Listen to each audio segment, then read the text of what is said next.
आगे हमारे मान्य श्री, आज मैं कैसा बदनसीब बाप हूँ, जिस बेटी के लिए दिल में इतना बड़ा अरमान सजा कर रखा था कि एक दिन अपनी बेटी की बारात अपने दरवाजे पर धूमधाम से बुलाऊंगा और इसे दुल्हन बनाकर डोली में बिठाकर इसकी डोली अपने कंधे से उठाकर इसके ससुराल पहुंचाऊंगा। लेकिन आज उसी बेटी की लाश इन्हीं कंधों से लाद कर इस शमशान घाट पर जलाने आया हूँ। ये दिन देखने से पहले मैं मर क्यों नहीं गया परमात्मा, मर क्यों नहीं गया। बेटी नीलू एक बार उठकर मुझे पापा कहकर गले से लग जाए। परसों से पापा शब्द सुनने के लिए मेरे कान तरस गए हैं। बेटी नीलू, बेटी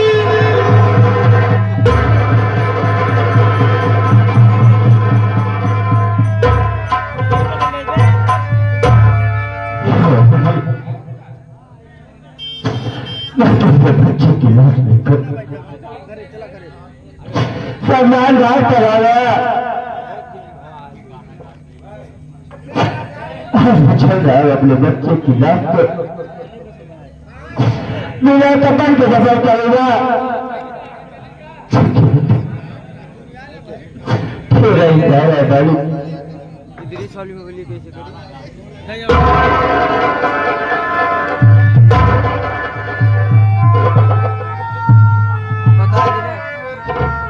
क्या देख रहा है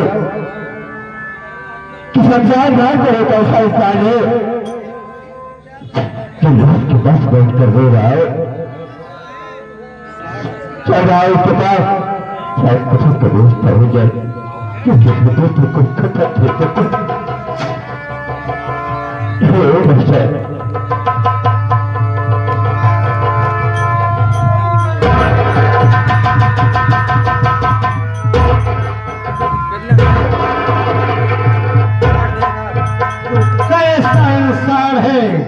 क्या तुझे मालूम नहीं ये शमशान घाट है और शमशान घाट पर मासूम बच्चे को लेकर आया है। तेरा बच्चा ले जाएगा, उठा बच्चे को और लेकर दबा हो गया।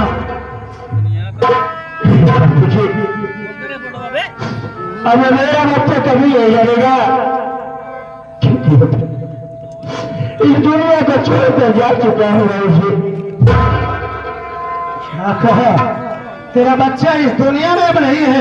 हाँ, लेकिन मैं तुमसे ये जानना चाहता हूँ कि तेरा नाम क्या है, तू कहाँ रहने वाला है, कैसे है तेरे घर के लोग जो तेरे मासूम बच्चे को एक कफन तक ना दे सके। मैं कफन दूंगा तेरे बच्चे को, मैं कफन दूंगा। और तेरा नाम क्या है, कहाँ से रहने वाला है? आज मेरा नाम जानना चाहते होगा, अगर मैं आपको अपना नाम बता दूंगा तो क्या मेरे बेटे के लिए कफन दे देंगे? हाँ, मैं कफन लूंगा तेरे बच्चे के लिए। मेरा नाम कमल कुमार है और मैं आज भूखा रहने वाला होगा। मुझे बच्चे ने मेरे बच्चे की जान ले ली। या परमात्मा, आज मुझे किस मोड़ पर ला कर खड़ा कर दिया।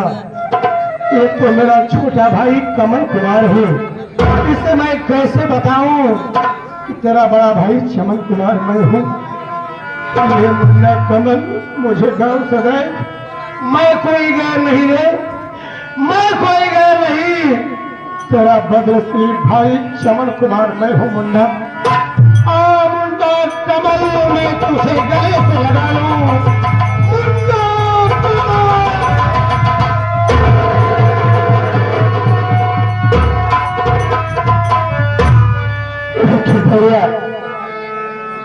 तो आपसे बात जानना चाहता हूँ कि आप इस शमशान घाट पर किसकी लाश लेकर आए हैं भैया? अरे मोटा कमल, ये कोई गैर नहीं है, ये कोई गैर नहीं जिसके लिए तू रात दिन में सपने सजा कर बारात आएगी, सगाई बजेगी, ये कोई गैर नहीं है, तेरी भतीजी तेरी बेटी की।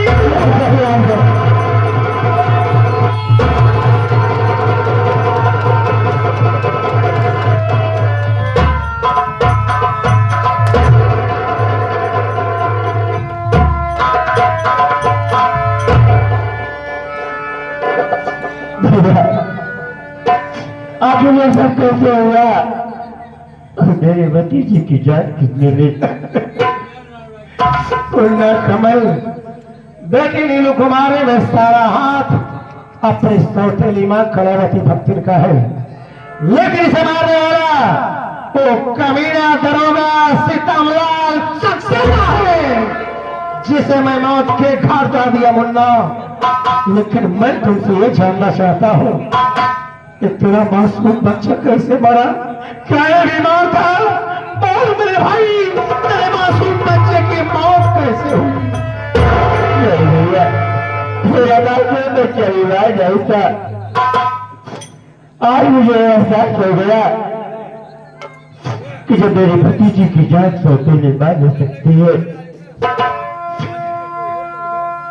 तो मेरे बच्चे की जान किसी और ने नहीं भैया, उस दिन सौतेले बात नहीं आए और जिसको खोल के इल्जाम में मैंने अपनी पत्नी को बार बार के धोखा दिया भैया। आज हाँ कहा मरना कमल, तेरे मासूम बच्चे का खून करने वाली अपनी सौतेली मां कलावती भक्ति है। अरे मुन्ना कमल, ले पहले बच्चों की लाश का अंतिम संस्कार कर, उसके बाद हम दोनों भाई चलेंगे कलावती भक्ति के साथ। मुन्ना भैया,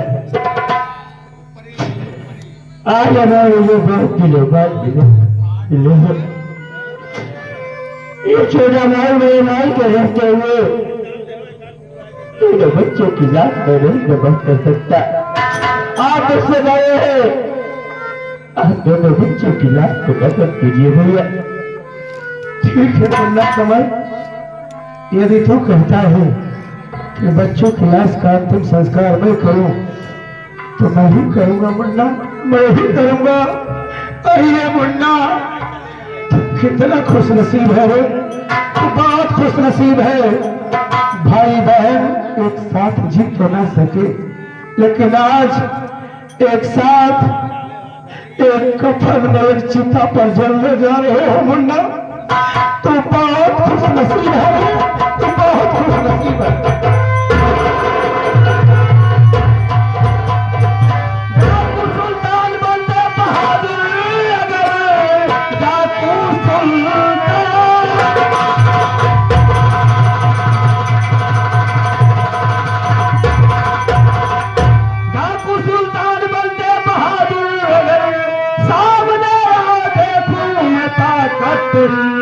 ध्यान से झुककर गोली, अरे चला नहीं, सामने आओ देखो मैं ताकत।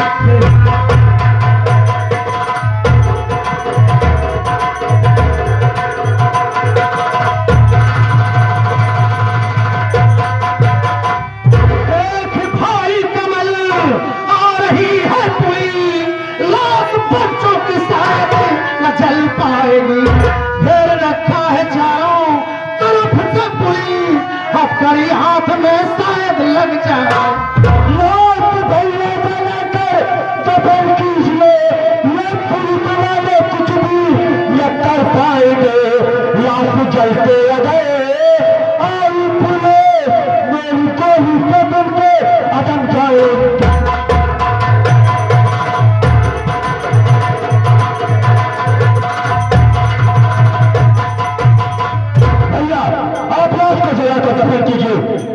आज पुलिस वाले क्या करते हैं, अगर मेरी कोई बंदूक के सामने आए तो सीधा मुंह के उधर जाएंगे भैया। मुन्ना कमल, तो कानून को हाथ में लेगा नहीं मुन्ना, कानून का बागी मैं हूं। मैं नहीं चाहता जिस भाई के हाथ में कलम पकड़ाया आज उसके हाथ में बंदूक हो।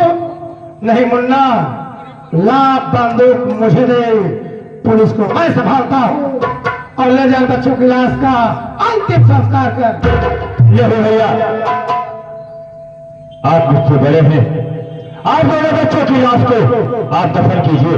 देखता हूँ आज ये पुलिस वाले क्या करते हैं। मुन्ना कमल, अभी तो नादान है, तुझे क्या मालूम कि पुलिस वालों से कैसे निपटा जा सकता है। इसलिए जिद न कर, ला बंदूक मुझे दे, पुलिस को मैं संभालता हूँ और ले जाकर बच्चों के लाश का अंतिम संस्कार कर। अभी तेरा बड़ा भाई चमन कुमार इतना कमजोर नहीं है मुन्ना, अभी तो सब पुलिस को मैं अकेला भाई हूँ। ला बंदूक मुझे दे, पुलिस को मैं संभालता हूँ और ले जाकर बच्चों के लाश का अंतिम संस्कार कर। तुझे मेरी कसम।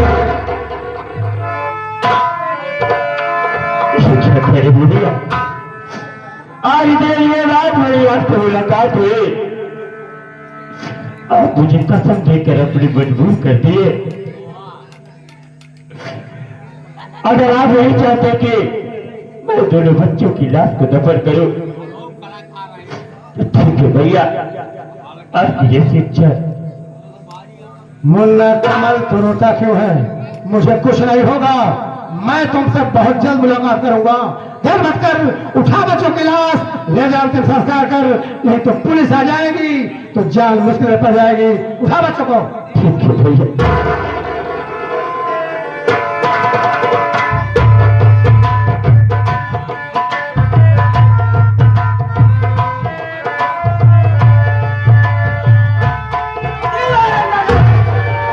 सुल्तान सिंह भागने की कोशिश की है तो गोली मार दूंगा। वाह एसपी साहब, शायद आप भूल गए, सुल्तान से कोई भेड़ बकरी का बच्चा नहीं कि दलाल पकड़ करके हलाल कर दिया। सुल्तान से को गिरफ्तार करने के लिए लोहे के हाथ चाहिए, लोहे का। मेरी राय मानो, जैसे आए हो वैसे मुड़कर चले जाओ, नहीं तो गोलियों से भूल। वाह सुल्तान सिंह, हाथ आए हुए, हाथ आए हुए डाकू सुल्तान सिंह को छोड़ दो। जिस सुल्तान के लिए पुलिस की सारी प्रशासन की सारी पुलिस परेशान थी और आज हाथ आया है। और सब तुम सुल्तान सिंह भूल रहे हो।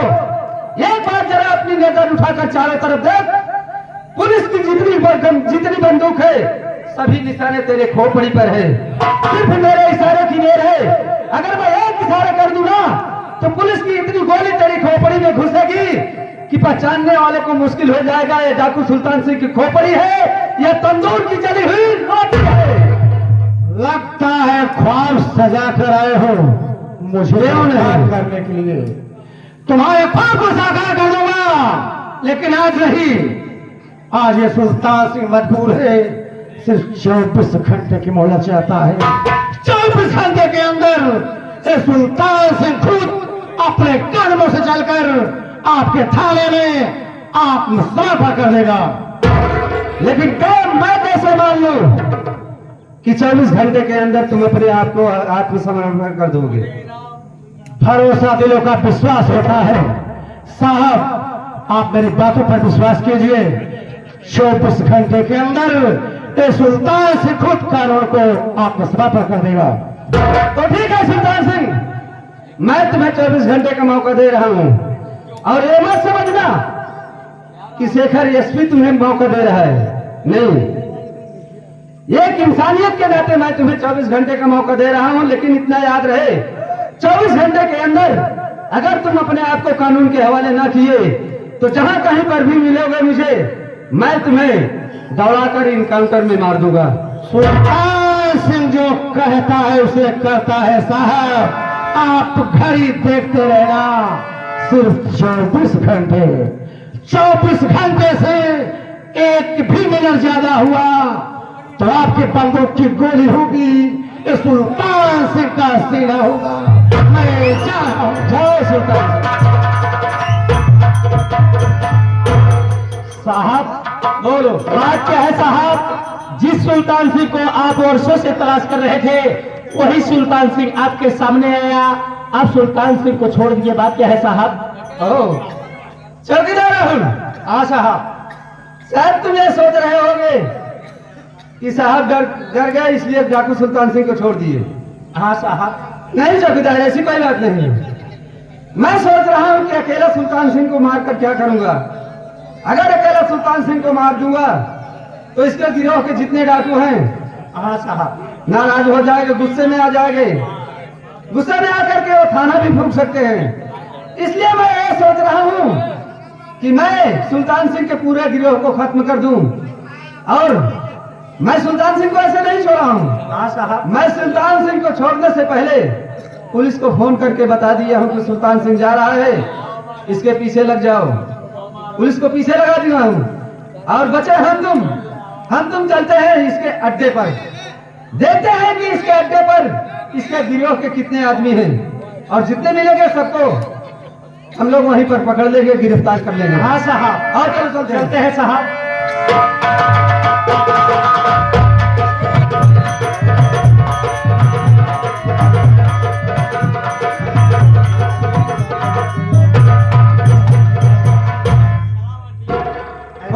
खुश रहो बेटा। कैसे आ रहे तैयार मोरी माई का बात है, बहुत अंगड़ाई लेती है। अरे बेटवा सोवत रहे रे, बड़ा बढ़िया सपना देखत रहे। ए बेटवा, हाँ माई। बड़ा बढ़िया सपना देखल कौन रहे। सपना देखे माई? अब तो का बताई भगवती कारू। देख माई, तू हमार माई हो, हम तुहार बेटवा ही। अरे हमसे बताओगे, कैसी बताओगे माई? कैसा ही कहा था बेटवा। हाँ माई। का देखत रहे, हमारी बात सुन।